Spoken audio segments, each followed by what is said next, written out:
Is this switched on? Yes. Okay. Thank you, Mike. There are between 80 and 100 million people in the world who need a wheelchair, according to the World Health Organization. 80% of those live in developing countries. And getting the right wheelchair is the difference between the difference between a life of dependence and immobility to a life of independence and potentially giving something back to society. I'm from an organisation called Motivation, which was founded by myself and two colleagues, Richard Frost and Simon Gue.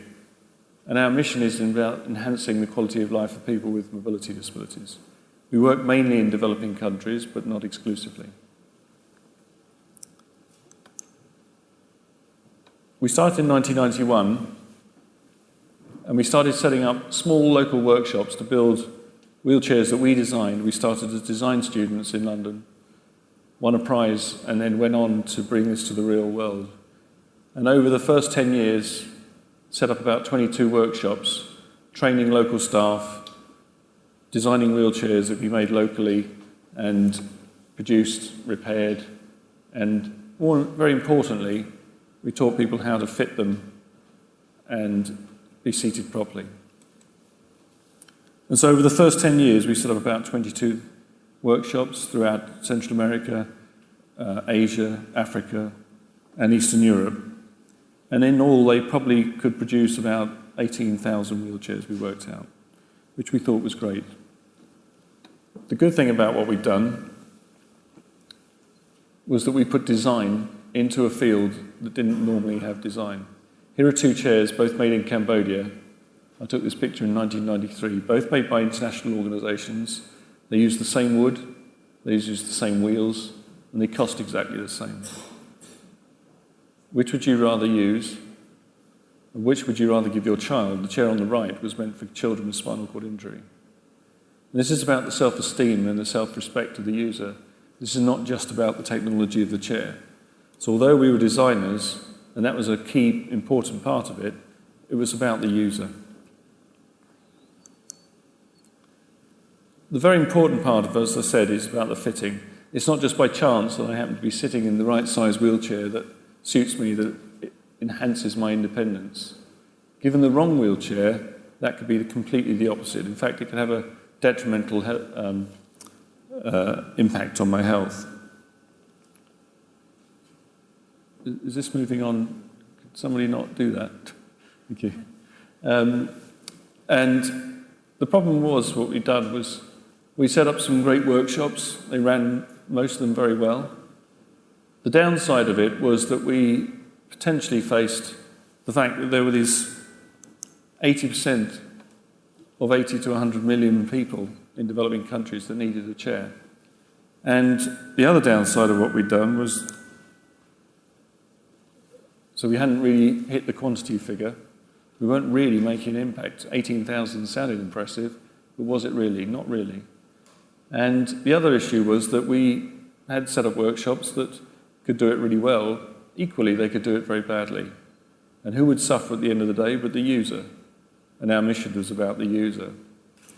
The other thing we noticed over 10 years was our funding was far more difficult to get hold of. We used to send teams out to the field for up to 2 years, and it was very hard to fund expat salaries. Funders weren't so interested in working like that anymore. And we had the perennial charity problem of covering our running costs. Year on year, the same old problem of just trying to cover our actual existence to actually do anything in the field. So we realised we had to change. So what we did was we started setting up a program where we would mass produce the chairs, keep control of the quality, and all importantly, keep control of the price. We could then scale it up and send them to other countries. And once we started doing this, things changed radically. The problem was we had no idea how to design for mass production. We designed for small local workshops, and we really didn't know what we were doing. We had a lot of help from B&Q and Kingfisher with their direct sourcing skills and logistics. Once we'd sorted that out, we got our first design out the door in 2005, which is this chair here, the three-wheeler. And these are all based on designs that we'd set up in the first 10 years, cutting our teeth, learning how to make wheelchairs that were repairable and replaceable in developing countries. We then added to the range, putting 2 four-wheelers and doing seating for children with cerebral palsy. Is this moving on or not? Seating for children with cerebral palsy. And we started to produce these from a factory from China. And the problem was that we were now shipping containers of 300 to 400 wheelchairs at a time and having to raise £50,000 to simply send a container to a project. We created a rod for our own back, and this was not sustainable. And so we realized that we needed to turn this around and invest in it. And for investment, we needed some skills, we needed a business plan for a start, and for a business plan, we needed some help. And this is where TBN came in. Chris Carr, who's a member of TBN, I think he's here. Is he? He is, sorry, to pick you out, gave us a huge amount of help to get us investment ready. We got our investment, and then Mike Peru came in and helped us restructure the organisation to better reflect and deliver to the business plan. And now we've managed to start producing, and in the last 3 years, we've gone from producing 18,000 wheelchairs in the first 10 years to last year delivering 13,000 wheelchairs. And this year we're on track to produce and deliver 18,000 wheelchairs. So this year, in 2012, we will deliver as many as we did in our first decade.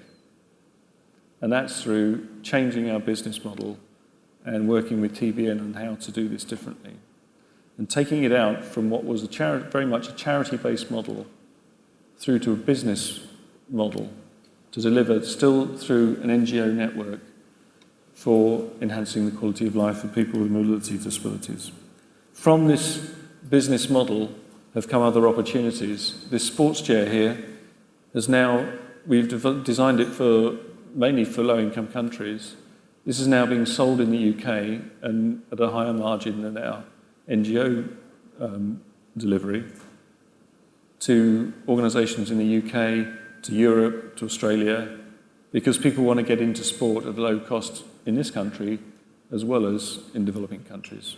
We're also developing a racing chair for the International Paralympic Committee that's going to be launched at London 2012 Paralympics for low-income countries, but there is the potential of it being sold here as well. So we're starting to see our work develop back into the UK, into Europe, into developed markets. We've also started providing urinary management equipment for wheelchair users that have continence issues. And this is starting to create some income for us. We're providing this to our partners in Romania, who not only making some margin from it, but we are too. And we're helping to provide much needed daily catheters, condoms, urinary bags for people that really need them. So what's been the result of working with TBN? Well, we managed to retain the quality, we've upped the quantity, we're delivering our core mission through developing it more into a business. And last year, we contributed £50,000 to our unrestricted money costs. This is a holy grail for a charity to be able to support yourselves and deliver your core mission through a business model. That's what we've done. And this has made a huge difference to our organisation. I'd just like to thank TBN for literally putting away so many team Transformational. It's the best of what we've done. And so we are always looking for more new opportunities. We're growing the business even more. We've had to be very careful in that it's not just a straightforward business. We haven't just taken the charity and made it into a straightforward business. But what TBN has helped us do is work in an NGO system in a far more business-like fashion. And that has really made a difference. And so we are now, I feel, transformed. And we recognise Chris particularly, but the whole concept of TBA for really coming to our help and really something